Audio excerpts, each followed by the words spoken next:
Every World Cup has moments that feel less like football and more like the game has genuinely malfunctioned. These are the strangest World Cup glitches of the modern era. Norway vs England, 2026, Miami, the 11th of July, quarter-final. Norway 1-0 up through Andreas Schjelderup deep into first half stoppage time, and Ørjan Nyland launches a goal kick straight up the pitch. And it just stops. Drops out of the sky like someone switched physics off. The ball falls to Elliot Anderson. England break. Anthony Gordon works it across. Jude Bellingham drives into the box and finishes into the corner. 1-1. Everyone on the Norwegian bench reacted at once because above that pitch there are cables holding up a robotic camera. And a camera cable is not part of the football pitch. If the referee sees the ball hit one, he stops play and restarts with a drop ball. He doesn't let it run. Clément Turpin didn't see it. There was no call from the video assistant, Jérôme Brizard. Ståle Solbakken went for the officials at half-time, pointing at the wires. Then FIFA answered, and the answer came from the ball. There was no peak in what they call the heartbeat of the ball while it was in the air. No contact, no evidence. As Thomas Tuchel put it afterwards, there's a chip in there that can tell you if a hair touches it. We know that. Bellingham scored again 3 minutes into extra time. 2-1. Norway's first World Cup since 1998, their first ever quarter-final. And this is what they got. Solbakken afterwards. The ball fell straight down from the sky, so it changed its direction. And then, more honestly, we will talk about the wire until we are all dead. So the newest World Cup glitch wasn't a machine breaking. It was the cameras, the players and the technology all reporting different versions of the same ball. And nobody has ever confirmed whether the video assistant looked at it at all. At least nobody needed 3 attempts to work out whether a player had been booked. Croatia vs Australia, 2006. 3 yellow cards. 1 player. 1 match. Stuttgart, final game of the group. Australia had beaten Japan and lost to Brazil, so a draw sent them through. Croatia had 1 point and needed to win. The referee was Graham Poll, the only English official at the tournament. 61st minute, Poll books Croatia's Josip Šimanić for a foul on Harry Kewell. Kewell equalises on 79 to make it 2-2, and the last 10 minutes fall apart completely. 85. Dario Simic picks up a second yellow and Poll sends him off. 87. Brett Emerton picks up a second yellow and Poll sends him off too. 2 reds in 2 minutes. The man is not struggling with the concept. 90th minute. Šimanić fouls Joshua Kennedy and Poll produces the yellow again. Then puts it back in his pocket and lets him keep playing. Šimanić spends what's left of the match arguing about it, which is the wrong strategy for a man who technically shouldn't be on the pitch. After the final whistle, he walks up to Poll and shoves him. 3rd yellow. And only then, holding a card he's now shown the same man 3 times, does Poll reach for the red. Here's the actual mechanism, and it's better than the referee lost count. Poll kept his notebook in 2 columns, labelled by shirt colour rather than team name. Red and white on the left for Croatia, yellow on the right for Australia. Šimanić was Croatia's number 3. Craig Moore was Australia's number 3. Poll wrote the right number in the wrong column. He'd booked an Australian who wasn't there. Šimanić was born in Australia and speaks with an Australian accent, which Poll later reckoned nudged him across the page. Neither assistant caught it. Neither did the 4th official. Poll took all of it. I was the referee, it was my error and the buck stops with me. 2-2, Australia through. Poll didn't referee again at that tournament. He says he asked to go home. Football's punishment system is supposed to be simple. 2 yellows, 1 red. For one night in Stuttgart, the World Cup apparently required 3. England vs Germany, 2010. Germany 2, England 0. Round of 16 in Bloemfontein, and England are finished. Then Matthew Upson heads one back on 37.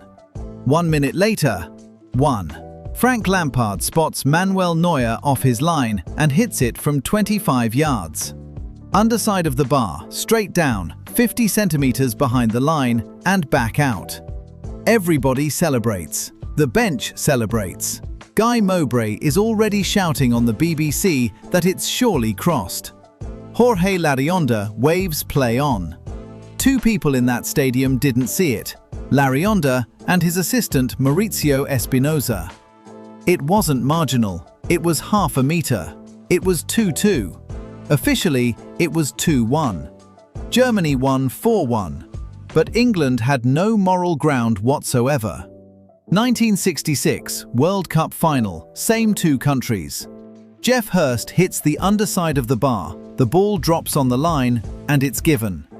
Engineers at Oxford and Imperial College have since worked out it needed another 18 centimeters to fully cross. It probably wasn't a goal. So England won a World Cup on a ball that most likely never crossed the line, and 44 years later went out on one that definitely did. This time it moved something. 4 months before the tournament, FIFA's General Secretary had declared the door closed on goal line technology. Blatter watched Lampard's shot from the stand in Bloemfontein, apologised to the FA and reopened the discussion. Larionda didn't referee again at that tournament. Football went off and built a machine whose only job was to answer one question. Did the ball cross the line? At the next World Cup, even that answer managed to confuse everybody. France versus Honduras, 2014. This match started without any national anthems because the stadium's audio system malfunctioned. Porto Alegre, France 1-0 up, 48th minute. Karim Benzema volleys against the far post. It rebounds onto Honduras keeper Noel Valladares, crosses the line by a couple of inches, and Valladares scoops it back out. Sandro Ricci's watch buzzes. Goal. Own goal, 2-0. The first goal in World Cup history awarded by goal line technology. Here's the thing about that watch though. 7 cameras behind each goal, decision on the referee's wrist inside 1 second. And only the officials get the signal. 40,000 people in that stadium have no idea what just happened or why. So the system builds a little 3D animation of the incident and plays it on the big screen to show everyone how it worked it out. And the animation runs in order. First it shows the ball hitting the post. Verdict, no goal. Which is correct. At that exact moment, it hadn't crossed. But the crowd is now looking at a machine that appears to be publicly overruling the referee who's just given a goal, and they start booing. The benches start arguing. Then the animation carries on. Ball hits Valladares. Ball crosses. Goal. The system was right both times. It answered 2 different questions a second apart. Did the shot go in? Did the rebound go in? And the replay showed both answers in sequence, which made it look like one answer changing its mind. The graphic built to explain the decision was the only thing about the decision anyone found confusing. The BBC's Jonathan Pearce was so lost on air that Martin Keown had to explain it to him live. Honduras manager Luis Fernando Suarez said it best. The first decision of the machine was no goal. The second decision was a goal. You just didn't know what was going on. What was the truth? FIFA promised to look at how they show the replays. Japan versus Senegal, 2018. Look at the final Group H table and you can't separate them. Japan and Senegal, 4 points each. Similar goal difference, 4 scored, 4 conceded each. They'd played each other and drawn 2-2. Every normal way of measuring a football team had been used up. So the tournament reached for the 6th tiebreaker on the list. Fair play. Fewest cards goes through. Nobody had ever needed it before. It had only existed at 1 World Cup. Japan had 4 yellow cards. Senegal had 6. Senegal didn't get fewer points. They didn't score fewer goals. They didn't lose to Japan. They went home because across 3 matches they'd committed 2 more bookable fouls. And Japan knew.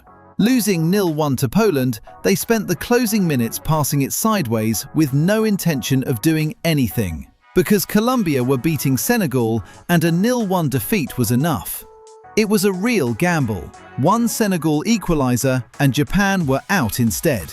Mbaye Niang put Sadio Mane's cross over the bar, and that was that. Nobody cheated. Aliou Cissé afterwards. We would have preferred to be eliminated in another way, but that's the way it works, and we knew that those were the regulations. Which is a very calm way of saying his World Cup ended in a spreadsheet. Japan advanced on a rule nobody expected to matter. 4 years later, they advanced on a few millimeters nobody could see. Japan versus Spain, 2022. Everybody watching this saw the ball go out. Everybody. Pundits, players, the linesmen, all of us. Doha, group stage. Japan have just pulled it back to 1-1 through Ritsu Doan. 51st minute, Kaoru Mitoma sprints onto a ball at the byline that has obviously, visibly gone, and hooks it back anyway for Ao Tanaka to knee it in. Flag up. Goal ruled out on the pitch. Then Fernando Guerrero on the video assistant sees something the broadcast didn't have, and Victor Gomez is instructed to give it. Here's the rule, and it's the whole chapter. Law 9 says the ball is out of play only when it has wholly passed over the line, on the ground, or in the air. The entire ball. And it doesn't need to be touching the white paint. A football is a sphere. The bit resting on the grass was past the line, which is why the side-on camera showed a strip of green between the ball and the paint. But the widest part of the ball, up in the air, was still hanging over it. Not the bottom, the middle. An overhead camera on the goal line proved it. And FIFA didn't release that image for about 18 hours. That's the actual glitch. The evidence existed the entire time. The rest of the planet just argued without it. Japan won 2-1, topped the group, and knocked out Germany, who beat Costa Rica 4-2 that same night and went home anyway. It looked out from every angle people are used to watching football from. The only angle that mattered was the one directly above it. That was a question about millimeters. The day before, the same tournament had produced a stranger one. When exactly does a match end? Tunisia versus France, 2022. 98th minute. Tunisia 1-0 up through Wabi Kazri against a France side already through the group, with Didier Deschamps having made 9 changes. Antoine Griezmann volleys in the equaliser and wheels away. Mathieu Conga gives it. Tunisia trudge back for the kickoff. Conga blows one short whistle to restart, and then, almost instantly, blows for full time. And then he goes and looks at a monitor. The goal comes off for offside, which matters because under VAR protocol, you cannot go back and review a goal once play has restarted. Conga had restarted play. He'd blown for kickoff 2 seconds earlier. So now the match has to be unended. The goal's gone, which means the correct restart is a Tunisia free kick back at the offside. And they play 40 more seconds of football before Conga blows for full time a second time. France protested. Not about the offside, purely about the procedure. FIFA's disciplinary committee took 5 days and dismissed it in a single sentence, offering no explanation whatsoever. Which is airtight, because the VAR protocol also says a match isn't invalidated by that kind of error. The rulebook's answer to "you broke the rulebook" is that breaking it doesn't count. TF1 didn't see it either. The French broadcaster cut to an advert break the second Griezmann's shot went in, convinced it was over, and never came back to the stadium. Millions of viewers switched off looking at France celebrating and Tunisia in bits. The channel apologized. Then TF1 lodged its own complaint with FIFA. Deschamps, in the press conference, "I didn't know that was allowed. Did you know that was allowed?" Griezmann had scored, the match had restarted, the goal had been removed, and the whistle had gone, in an order that left nobody completely sure when the game actually finished. And it changed nothing. France had already topped the group. Australia beat Denmark, so Tunisia were going home either way. All of that over a goal that mattered to no one. The same tournament also produced a much sillier problem, proving whether a man had touched a ball at all. Portugal vs Uruguay, 2022. 54th minute in Lusail. Bruno Fernandes curls a cross in. Cristiano Ronaldo launches himself at it, and the ball goes in. Ronaldo lands and celebrates. The stadium celebrates. The commentators celebrate.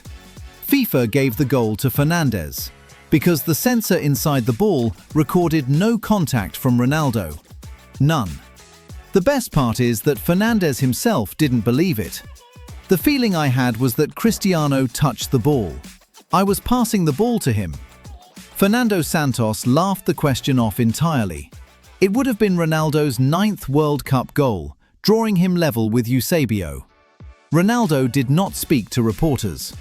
So that's where football had got to. 11 players, 60,000 people, and a stadium full of cameras all thought they saw a touch, and the ball said no.